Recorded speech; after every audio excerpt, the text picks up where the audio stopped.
उत्तर प्रदेश के एक समृद्ध गांव सूरजपुर में एक बड़े अनाज व्यापारी का परिवार रहता था। परिवार के मुखिया स्वर्गीय गोपाल दास के दो बेटे थे, बड़ा बेटा ध्रुव और छोटा बेटा विवान। गोपाल दास के देहांत के बाद पूरा व्यापार ध्रुव संभाल रहा था। वह जिम्मेदार, शांत और दूरदर्शी युवक था, लेकिन उसका छोटा भाई विवान बिल्कुल उलट था, घमंडी, लापरवाह और ऐशो आराम में डूबा हुआ। दिन भर महंगी बाइक पर घूमना, दोस्तों के साथ मौज मस्ती करना और अपने पिता की संपत्ति पर गर्व करना, यही उसकी दिनचर्या थी। एक शाम ध्रुव ने उसे गोदाम पर बुलाया। ध्रुव गंभीर स्वर में, विवान, तुम अब 25 साल के हो चुके हो। कब तक यूं ही बाप की कमाई पर इतराते रहोगे? कभी सोचा है कि इस कारोबार को खड़ा करने में पिताजी ने कितनी मेहनत की थी? भैया, जिंदगी एक ही बार मिलती है। इतनी जल्दी क्या है काम करने की? पैसा तो है ही हमारे पास। ध्रुव कठोर होकर, पैसा है, लेकिन मेहनत नहीं है तुम्हारे अंदर। याद रखना, बिना मेहनत के मिली दौलत आदमी को बर्बाद कर देती है। सीधे सीधे कहिए ना कि मैं आप पर बोझ हूँ। माँ पापा के बाद आपको मेरा खर्च भारी लगने लगा है। ध्रुव का धैर्य टूट गया। अपनी जुबान संभालो विवान। मैं तुम्हारा भाई हूं, दुश्मन नहीं। तुम्हें संभालना मेरा कर्तव्य है। लेकिन विवान गुस्से में घर से निकल गया। गांव के प्रधान चौधरी महेंद्र सिंह की बेटी सिया पढ़ी लिखी, समझदार और आत्मसम्मानी लड़की थी। विवान उसे अक्सर रास्ते में रोकने की कोशिश करता। एक दिन उसने सिया से कहा, सिया, मैं तुमसे प्यार करता हूँ, तुमसे शादी करना चाहता हूँ। मैं तुम्हें शहर की रानी बना दूंगा। विवान, प्यार शब्द सिर्फ अमीरी और दिखावे से नहीं बनता। तुम्हें खुद पर नियंत्रण नहीं है, जिम्मेदारी का एहसास नहीं है। मैं ऐसे व्यक्ति से विवाह नहीं कर सकती जो खुद अपने पैरों पर खड़ा न हो। विवान अहंकार में, तुम्हारे पिता प्रधान हैं तो क्या हुआ? हमारे पास दौलत है, खरीद सकता हूँ मैं सबको। सिया की आंखों में तिरस्कार था। जिस इंसान को लगता है कि हर चीज खरीदी जा सकती है, वह रिश्तों की कीमत कभी समझ ही नहीं सकता। उसी शाम प्रधान महेंद्र सिंह ध्रुव के घर पहुंचे। ध्रुव ने विवान को बुलाकर कठोर स्वर में पूछा, अगर मैं तुम्हारी शादी सिया से करा भी दूं, तो क्या दोगे उसे? तुम्हारी खुद की कमाई कितनी है? पिताजी की आधी संपत्ति मेरी है। हक की बात करने से पहले यह बताओ कि तुमने उस संपत्ति में कितना योगदान दिया है। मेहनत का एक दिन भी पसीना बहाया है। विवान तिलमिला उठा। ठीक है, मुझे ना यह घर चाहिए ना संपत्ति। आज से मेरा तुमसे कोई रिश्ता नहीं। वह घर छोड़कर चला गया। कई मील दूर एक छोटे से गांव शांति नगर में एक जर्जर झोपड़ी के बाहर विवान भूखा प्यासा बैठा था।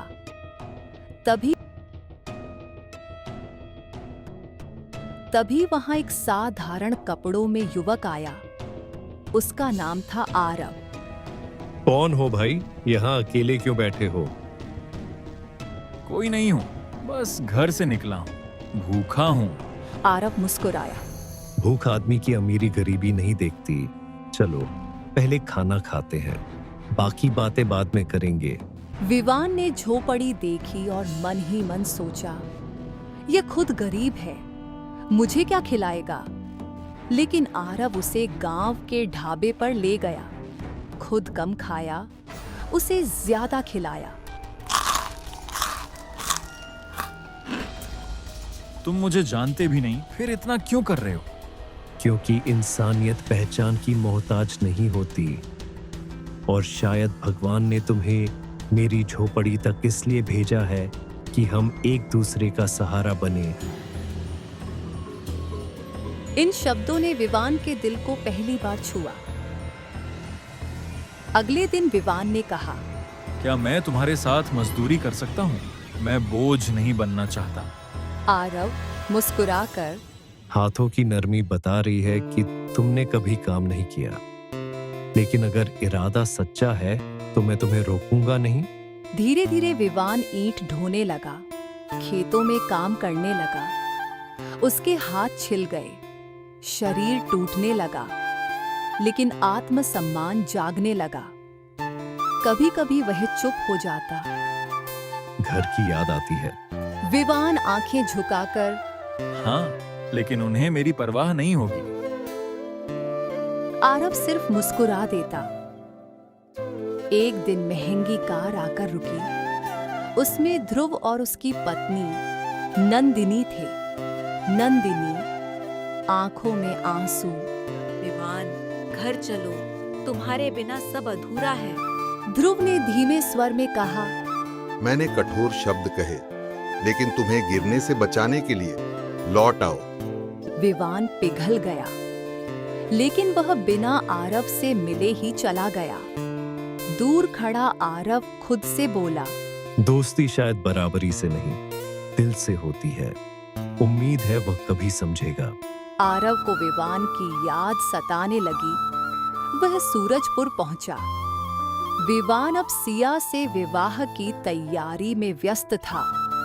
महल जैसा घर, रोशनी, सजावट। आरव खुशी से, दोस्त, तुम तो मिलकर भी नहीं गए। लेकिन विवान का चेहरा बदल चुका था। विवान ठंडे स्वर में, आरव, तुम्हारी मदद का पैसा चाहिए तो बता दो, लेकिन यहाँ मत आया करो। लोग देखेंगे तो अच्छा नहीं लगेगा। मैंने दोस्ती की थी, सौदा नहीं। एक अमीर और एक गरीब दोस्त नहीं हो सकते। आरव की आंखें नम थीं।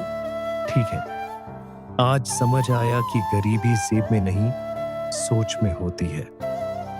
वह चला गया। सूरजपुर में विवान और सिया की शादी धूमधाम से हुई। हवेली रोशनी से जगमगा रही थी। ढोल नगाड़ों की आवाज, मेहमानों की भीड़, शानो शौकत, सब कुछ था। लेकिन उस भीड़ में एक सच्चा दोस्त नहीं था। शादी को अभी 3 महीने ही हुए थे। एक रात विवान और सिया शहर से लौट रहे थे। बारिश हो रही थी, सड़क फिसलन भरी थी। विवान गाड़ी तेज चला रहा था।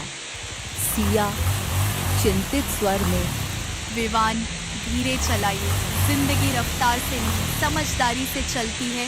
विवान हल्की मुस्कान के साथ, डरिए मत, मैं संभाल लूंगा। लेकिन अगले ही पल तेज मोड़ पर गाड़ी फिसली और एक पेड़ से जा टकराई। चारों तरफ चीख पुकार मच गई। लोगों ने दोनों को अस्पताल पहुंचाया। सिया को हल्की चोटें आई थीं, लेकिन विवान की हालत गंभीर थी। बहुत खून बह चुका था। डॉक्टरों ने तुरंत ऑपरेशन की तैयारी की। ध्रुव और नंदिनी अस्पताल पहुंचे। ध्रुव घबराकर, डॉक्टर, मेरे भाई को बचा लीजिए, पैसे की कोई कमी नहीं है। डॉक्टर बोले, पैसा सब कुछ नहीं होता। इनके शरीर से बहुत खून बह चुका है। इनकी दोनों किडनियां भी गंभीर रूप से क्षतिग्रस्त है।